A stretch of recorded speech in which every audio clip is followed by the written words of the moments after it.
Matthew 23. Then Jesus said to the crowds and to his disciples, "The teachers of the law and the Pharisees sit in Moses' seat.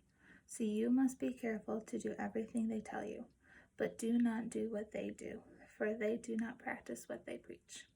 They tie up heavy, cumbersome loads and put them on other people's shoulders, but they themselves are not willing to lift a finger to move them. Everything they do is done for people to see. They make their phylacteries wide and the tassels on their garments long. They love the place of honor at banquets and the most important seats in the synagogues. They love to be greeted with respect in the marketplaces and to be called rabbi by others. But you are not to be called rabbi, for you have one teacher, and you are all brothers. And do not call anyone on earth father, for you have one Father who is in heaven. Nor are you to be called instructors, for you have one instructor, the Messiah. The greatest among you will be your servant. For those who exalt themselves will be humbled, and those who humble themselves will be exalted. Woe to you, teachers of the law and Pharisees, you hypocrites! You shut the door of the kingdom of heaven in people's faces. You yourselves do not enter, nor will you let those who are trying to. Woe to you, teachers of the law and Pharisees, you hypocrites! You travel over land and sea to win a single convert, and when you have succeeded, you make them twice as much a child of hell as you are. Woe to you, blind guides! You say, if anyone swears by the temple, it means nothing, but anyone who swears by the gold of the temple is bound by that oath. You blind fools! Which is greater, the gold or the temple that makes the gold sacred? You also say, if anyone swears by the altar, it means nothing, but anyone who swears by the gift on the altar is bound by that oath. You blind men, which is greater, the gift or the altar that makes the gift sacred? Therefore, anyone who swears by the altar swears by it and by everything on it. And anyone who swears by the temple swears by it and by the one who dwells in it. And anyone who swears by heaven swears by God's throne and by the one who sits on it. Woe to you, teachers of the law and Pharisees, you hypocrites!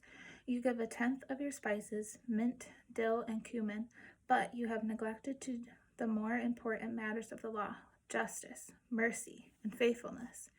You should have practiced the latter without neglecting the former. You blind guides, you strain out a gnat but swallow a camel.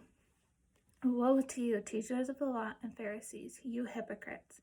You clean the outside of the cup and dish, but inside are full of greed and self-indulgence. Blind Pharisee, first clean the inside of the cup and dish, and then the outside also will be clean. Woe to you, teachers of the law and Pharisees, you hypocrites! You are like whitewashed tombs, which look beautiful on the outside, but on the inside are full of bones of dead and everything unclean. In the same way, on the outside you appear to people as righteous, but on the inside you are full of hypocrisy and wickedness. Woe to you, teachers of the law and Pharisees, you hypocrites! You build tombs for the prophets and decorate the graves of the righteous. And you say, if we had lived in the days of our ancestors, we would not have taken part with them in shedding the blood of the prophets. So you testify against yourselves that you are the descendants of those who murdered the prophets.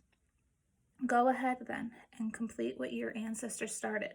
You snakes, you brood of vipers, how will you escape being condemned to hell? Therefore, I am sending you prophets and sages and teachers. Some of them you will kill and crucify. Others you will flog in your synagogues and pursue from town to town. And so upon you will come all the righteous blood that has been shed on earth, from the blood of righteous Abel to the blood of Zacharias son of Berechiah, whom you murdered between the temple and the altar. Truly I tell you, all this will come on this generation. Jerusalem, Jerusalem, you who kill the prophets and stone those sent to you, how often I have longed to gather your children together, as a hen gathers her chicks under her wings, and you are not willing. Look, your house is left to you desolate. For I tell you, you will not see me again until you say, Blessed is he who comes in the name of the Lord.